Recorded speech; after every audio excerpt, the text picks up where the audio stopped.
दोस्तों आप लोगों का आपके YouTube चैनल में स्वागत है दोस्तों। तो दोस्तों एक और नया नोटिफिकेशन आया है द इंडियन आर्मी का जो है नोटिफिकेशन आया है, जो कि स्पोर्ट कोटे से भर्ती है। और किस चीज़ की डायरेक्ट एंट्री है, हवलदार और नायब सूबेदार स्पोर्ट कोटा की भर्ती है। कौन कौन लोग भर सकते हैं, मेल फीमेल है या मेल मेल है खाली, वो भी मैं आपको वीडियो के अंदर बताऊंगा। तो वीडियो को आप कंप्लीट देखना और लास्ट तक देखना।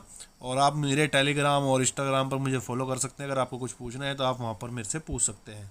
फॉर्म ऑनलाइन है ऑफलाइन है वो भी मैं वीडियो के अंदर आपको बताऊंगा। चलिए चलते हैं आगे।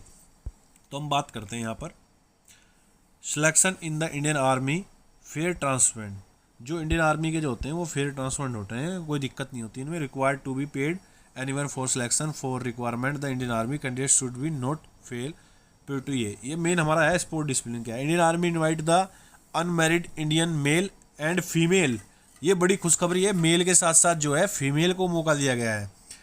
Trial out standing sport person who have present international junior senior championship, Khelo India games, youth games 1 अप्रैल 2022 से लेके 31 मार्च 2024 तक के बीच में वो बच्चा खेला हुआ होना चाहिए। ये चीज़ें ध्यान रखें कि 1 अप्रैल से लेके 2024 के बीच में 31 मार्च तक खेला होना चाहिए। और जो है खेलो इंडिया वाला सर्टिफिकेट भी चलेगा, इंटरनेशनल जूनियर सीनियर का भी आपका चलेगा। अब बात कर लेते हैं गेम कौन कौन से हैं। देखिए इसमें बात करते हैं गेम्स की, तो यहाँ पर हम आ जाते हैं एथलेटिक्स में सबसे पहले। तो एथलेटिक्स में 100 metre, 200 metre, 1100, 110 metre hurdles, 400 metre, 800 metre, 1500 metre, 20 kilometre race, 400 metre को काफ़ी सारी चीज़ें हैं वो आप देख सकते हो। इसमें फील्ड इवेंट, ट्रैक इवेंट में मैंस वुमेन्स दोनों की है। उसके बाद केइंग रोइंग की मैन की है। और इसके अलावा हम बात करते हैं आर्चरी की।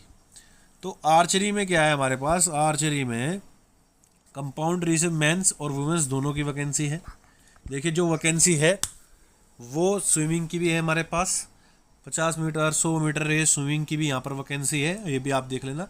और बास्केटबॉल में यहाँ post player, forward point, guard point और सीलिंग मेल वुमेन्स मेल फीमेल्स दोनों की है। ओलंपिक एशियन गेम्स, ये ध्यान रखें आप इस चीज़ का। उसके बाद आपका आता है यहाँ पर बॉक्सिंग मैन। तो बॉक्सिंग में भी यहाँ पर वैकेंसी है, कैटेगरीज वाइज देख लेना आप, आपकी कौन सी कैटेगरी पड़ती है। शूटिंग यहाँ पर मेल फीमेल दोनों की है, 50 मीटर राइफल। उसके बाद करते हैं ड्राइविंग मैंस की, और ट्रिक्लोन में सिर्फ मैन की है और ड्राइविंग में मैन की है। उसके बाद बात करते हैं फुटबॉल मैन की, स्ट्राइकर, मिडफील्डर। वॉलीबॉल में भी मैन की ही वैकेंसी है। फेंसिंग में भी मैन की ही वैकेंसी है। वेट लिफ्टिंग में भी मेंस की वैकेंसी है। उसके बाद हम बात करते हैं जिम्नास्टिक की। यहाँ पर आपका जो जिम्नास्टिक में है ऑलराउंडर चाहिए, और रेसलिंग में मेंस वुमेन्स दोनों चाहिए। ठीक है दोस्तों। उसके बाद हॉकी फॉरवर्ड, यहाँ पर भी मैन की है, और विंटर में भी मैन की वैकेंसी है। हैंडबॉल में अगर बात करें left back, right back, centre back man की चाहिए, और रोइंग में भी मैन की वैकेंसी है। कबड्डी में मेंस की वैकेंसी है, लेफ्ट और राइट रेडर। ये वैकेंसी यहाँ पर निकल के आई है इन गेमों की, और किसी भी गेम्स की इसमें वैकेंसी नहीं है। तो अगर आपका गेम इसमें है तो आप इसमें अप्लाई करें। उसके बाद बात करते हैं यहाँ पर आपको भेजना कहाँ पर है। देखिए जो आपको जो पेपर मिलेगा, the candidate format A4 size only as for format given the and the advertisement non standard application form. ये फॉर्म हमारे पास भी है, मैं आपको वो भी दे दूंगा। अदरवाइज आप जो है ऑनलाइन भी इसको कर सकते हो। देखिए ये जो एड्रेस है, director of PT and sports, general staff branch, headquarter army, number ये सीना भवन, न्यू दिल्ली। यहाँ पर इस एड्रेस पे आपको देना है। उसके बाद जो है आपका the selection trial direct the havildar, जो आपका रहेगा इनटेक डायरेक्टर हवलदार एंड नायब सूबेदार स्पोर्ट्स, इनटेक 2024 ओनली। सभी सन जो लास्ट फॉर्म है, जो डेट है फॉर्म की, एप्लीकेशन 1 जून से स्टार्ट हो गया है और लास्ट रहेगी सितंबर तक। सितंबर से पहले आपको जमा करना है। Direct entry of havildar, direct entry है जिसकी एज है आपकी 17.5 से 25 साल तक की, जो है इसमें डेट रखी हुई है। ठीक है दोस्तों, तो इसी का ध्यान रखें आप। जिसकी जो डेट ऑफ बर्थ काउंट होगी 1 अक्टूबर 1999 से 30 सितंबर 2006 तक। फिजिकल मेडिकल स्टैंडर्ड टेस्ट होगा आपका। मिनिमम जो आपकी क्वालिफिकेशन है विल बी मेट्रोलेशन आपकी 10th। उसके बाद 10th होनी चाहिए आपकी। स्पोर्ट अचीवमेंट होने चाहिए आपके, ठीक है। तो द सिलेक्शन किस प्रकार से होगा, देखिए इसमें सबसे बड़े जो बच्चे होते हैं वो कंफ्यूज होते हैं कि सर इसमें हमारा नंबर क्यों नहीं है। तो मैं आपको बता देता हूँ, सबसे पहले इंटरनेशनल जो खिलाड़ी होता है, मेडलिस्ट होता है, पहले उसको मौका दिया जाता है, फिर एशिया, फिर उसके बाद नेशनल, सीनियर नेशनल में जो मेडल होते हैं उनको मौका दिया जाता है। तो लिखा हुआ है इन्होंने, individual medallist junior senior level represent national competition country international individual event. Individuals should have the represent state, country, national, international competition, junior, senior, team event. Individual medallist Khelo India games youth above, ठीक है, ये लिखा हुआ है। उसके बाद direct entry for नायाब सूबेदार में भी आपकी जो है डायरेक्ट एंट्री है। तो इसमें आपका जो है 17.5 से 25 साल एज रहेगी। डेट ऑफ बर्थ आपकी 1 अक्टूबर से वही काउंट होगी। Physical standard, minimum education matriculation 10th आपकी पास होनी चाहिए, ठीक है। उसके बाद हम बात करते हैं यहाँ पर स्पोर्ट अचीवमेंट, इनको क्या क्या चाहिए। इंडिविजुअल इवेंट में वही world championship, individual should be winner Asian medallist, individual should be winner medallist, represent the ट्वेस Asian game Commonwealth, represent the Indian Olympics जो गेम्स होते हैं उनमें आपने किया हो। उसके बाद बात करते हैं वुमेंस की डायरेक्ट एंट्री हवलदार और नायब सूबेदार में जो है उसकी हम बात कर लेते हैं।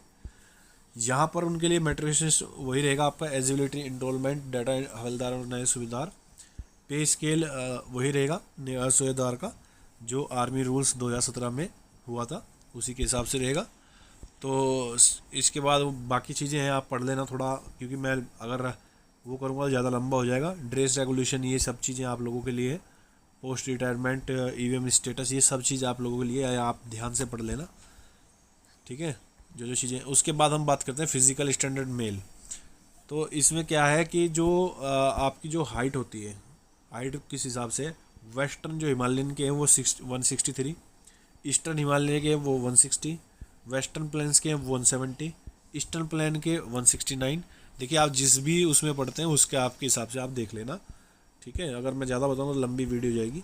ईस्टर्न प्लेन 169, उसके बाद सेंटर प्लेन 168, साउथर्न प्लेन 166 और गोरखा और लद्दाख के लिए 157 जो हाइट रहने वाली है, ठीक है। Weight army medical standard, chest candidate should be chest expensive 5 centimetre. अब बात करते हैं यहाँ पर फिजिकल फिटनेस टेस्ट की। तो 16 किलोमीटर की जो रेस होगी वो 5 मिनट 45 सेकंड में आपको करनी होगी। नो फुट डिप और jig jack need to quality, ठीक है। फिजिकल स्टैंडर्ड टेस्ट के लिए फीमेल की हाइट क्या होगी, ये सबसे बड़ी बात है गर्ल्स के लिए। 162 centimetre, weight age for medical standard, chest candidate should be केवल chest 5 centimetre, special relaxation height will be 4 centimetre relaxation, Sikkim, north east, Gorkha, Garhwali, Ladakh और ट्राइब्यूटीज, इनको जो है छूट यहाँ पर मिलेगी। उसके बाद फिजिकल स्टैंडर्ड टेस्ट क्या होगा फीमेल का, ये भी देख लीजिए आप। 8 मिनट में 1600 मीटर की आपको रेस करनी है। 10 फीट लॉन्ग जंप आपका होगा, 3 फीट हाई जंप होगा आपका, ये गर्ल्स के लिए है। उसके बाद मैंडेटरी मेडिकल टेस्ट होगा, वो छोड़ दीजिए आप, ये चीज़ें हैं, ये आप पढ़ लेना एक बार, ठीक है, ध्यान से। एजुकेशन क्वालिफिकेशन जो आपकी रहेगी इसमें, education marks for achieve the matriculation except reorganise school and college, online education certificate should be certified in the signature by the head of the education institute, जो आपके सिग्नेचर होने चाहिए उनके प्रिंसिपल के 10th की मार्कशीट पे जो होता है। Candidate matriculation school should be school leaving certificate आपका होना चाहिए, डोमोसेल आपका होना चाहिए, उसके कास्ट सर्टिफिकेट, रिलीजन सर्टिफिकेट ये आपके पास होने चाहिए, ठीक है। स्कूल करेक्टर सर्टिफिकेट होना चाहिए, करेक्टर सर्टिफिकेट के बाद अनमेरिड सर्टिफिकेट आपके पास होना चाहिए। इसमें बहुत ज़्यादा बच्चे गलती कर देते हैं, तो ये गलती बिल्कुल भी ना करें आप। लेटेस्ट 6 मंथ का आपका ओरिजिनल चाहिए, ठीक है। उसके बाद हम बात करते हैं स्पोर्ट किट। देखिए दोस्तों, इसमें क्या करना है आपको, जो candidate bring the on the sport equipment for physical fitness test and skill test, जो आपके फिजिकल और वो टेस्ट होंगे सारे टेस्ट, उसमें आपको स्पोर्ट्स की जो किट है वो पहन कर आनी होगी। Under the circumstances candidate permitted appear the trials without original education marksheet, passing certificate, documents mention above the paragraph 16, candidate should photocopy educational marksheet certificate permitted appear the school appear the trials, जो आपके trials होंगे उसके time आपको ये चीज़ चाहिएगी। Deposit in college schools. उसके बाद आपका क्या होगा, ये तो ट्रेनिंग पीरियड है, इसके नीचे हम आ जाते हैं जो मेन चीज़ें हैं आपकी। हाउ टू अप्लाई, अप्लाई आपको कैसे करना है। ये जो फॉर्म है, ये 4 साइज़ का जो फॉर्म है, ये आप इस वाली वेबसाइट से भी ले सकते हो, नहीं तो वीडियो के नीचे मिल जाएगा लिंक, वहाँ से जाकर आप इसको ज्वाइन कर सकते हो। Attesting officer names, office address, seal should be clear. देखिए जो सील होगी वो बिल्कुल क्लियर होनी चाहिए, ठीक है। और ये फॉर्म आपको हमारे टेलीग्राम पर भी मिल जाएगा। उसके बाद स्पेशल इंस्ट्रक्शन क्या है, देखिए स्पेशल इंस्ट्रक्शन जो इसके हैं, क्लास 10th की जो मार्कशीट है, time to preliminary document check, candidate should be required, selection trial site 6 o'clock रहेगी आपका जो टाइमिंग रहेगा। उसके बाद इसमें जो आपका है personal email ID, mobile number is must, all the important message will be send. जो आप मोबाइल नंबर और ईमेल आईडी देंगे वो आपकी बिल्कुल बहुत करेक्ट होनी चाहिए, कोई भी इंफॉर्मेशन होगी तो आपको वहाँ पर दे दी जाएगी। उसके बाद आता है D number, must be the Aadhaar card proof identity which should be tried biometrical as selection trial candidate in so the Aadhaar card detail matching with detail mention. देखिए यहाँ पर इन्होंने साफ कह दिया कि जो आधार कार्ड है उसमें आपकी जो डिटेल है वो बिल्कुल करेक्ट होनी चाहिए, कोई भी उसमें प्रॉब्लम नहीं होनी चाहिए। ट्रायल के टाइम आपकी वहाँ पर चेकिंग होगी। Candidate name, father's name, mother's name, DOB must be interacted as for 10th class board certificate, मतलब जो फादर के नाम, डेट ऑफ बर्थ, ये भी सब चीज़ सही होनी चाहिए। Candidate contact detail, permanent address expect for the domicile, जो डोमिसाइल है उसमें भी बिल्कुल सही होना चाहिए, issue bye magistrate. Those not required document not be permitted for participate, अगर डॉक्यूमेंट्स नहीं होंगे तो आपको परमिट नहीं किया जाएगा यहाँ पर। उसके बाद ये चीज़ें, उसके बाद इंपॉर्टेंट इंस्ट्रक्शन आपके हो ही गए हैं। उसके बाद आपका क्या रहेगा इसमें, बहुत सारी चीज़ें होती हैं जो आर्मी के रूल्स होते हैं, काफ़ी फॉलो करने होते हैं। देखिए ये इस प्रकार का आपका जो है फॉर्म होगा, ठीक है। तो ये फॉर्म है जो आपका, यहाँ पर हेड क्वार्टर का थोड़ा सा मैं इंफॉर्मेशन दे देना चाहता हूँ आपको। अगर कोई भी चीज़ पूछनी है, इन केस आपको पूछनी है तो आप इस नंबर पर फ़ोन कर सकते हो, ठीक है, कॉन्टैक्ट ऑफ हेड क्वार्टर। और जो इसका जो फॉर्म है वो मैं आपको दिखा देता हूँ किस प्रकार से इसका फॉर्म है। ये वाला फॉर्म है, यहाँ पर आपको क्या करना है, यहाँ पर आपको पेस्ट करना है अपना photo, left thumb impression, signature for application, मतलब आपके अपने सिग्नेचर होंगे। उसके बाद फॉर आर्मी बोर्ड ऑफिशियल ओज ओनली, ये जो आर्मी स्पोर्ट्स कंट्रोल बोर्ड है यूज़ ओनली वो करेगा। उसके बाद कोड नंबर, वैलिड इनवैलिड, ठीक है। उसके बाद नेम ब्लॉक लेटर में आपको लिखना है यहाँ पर, फिर Aadhaar card number, father's name, permanent address, ठीक है। उसके बाद आपका जो इसमें आ गया यहाँ पे स्टेट, पिन, तहसील, रेजिडेंट एड्रेस या टेलीफोन नंबर, मतलब बहुत इजी फॉर्म है, इसमें आपको कोई दिक्कत नहीं आनी चाहिए। अगर दिक्कत आती तो आप मेरे से पूछ सकते हो। मेल आईडी, एजुकेशन क्वालिफिकेशन, यहाँ पर पासिंग ईयर डालना है आपको, यहाँ पर अथॉरिटी कंडक्ट एग्ज़ाम, ठीक है, state from which exam pass वो डालना है आपको, सीरियल नंबर सर्टिफिकेट का, मार्कशीट के टोटल नंबर, फिर आपको परसेंटेज डालनी है। उसके बाद नेशनलिटी इंडियन और डेट ऑफ बर्थ आपको अपनी डालनी है। मेट्रिकुलेशन, मैरिड, अनमैरिड, देखिए अगर मैरिड हो तो इसमें आप अप्लाई नहीं कर सकते, तो उस कॉलम को तो आप नो ही कर दीजिए, ठीक है।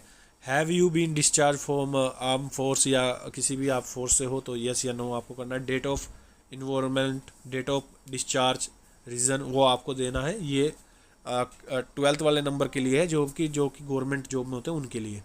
स्पोर्ट डिसिप्लिन में जो भी आपका अचीवमेंट है, वो कौन सा आप गेम खेले हो, इंटरनेशनल, नेशनल, वो आपको यहाँ पर भरने हैं, बहुत ध्यान से भरने हैं। उसके बाद विजिबल आइडेंटिटी मार्क्स, जो आपकी कहीं पे भी कोई कट होगा, जैसे तिल होता है या कुछ ऐसा मार्क होता है, उस मार्क के बारे में आपको एक्सप्लेन करना होगा। डिक्लेरेशन आपको भरना है। इसके बाद आपको place, date, signature application, parent signature, ये आपके इसमें रहेंगे। और बस बाकी और कुछ नहीं है इसमें।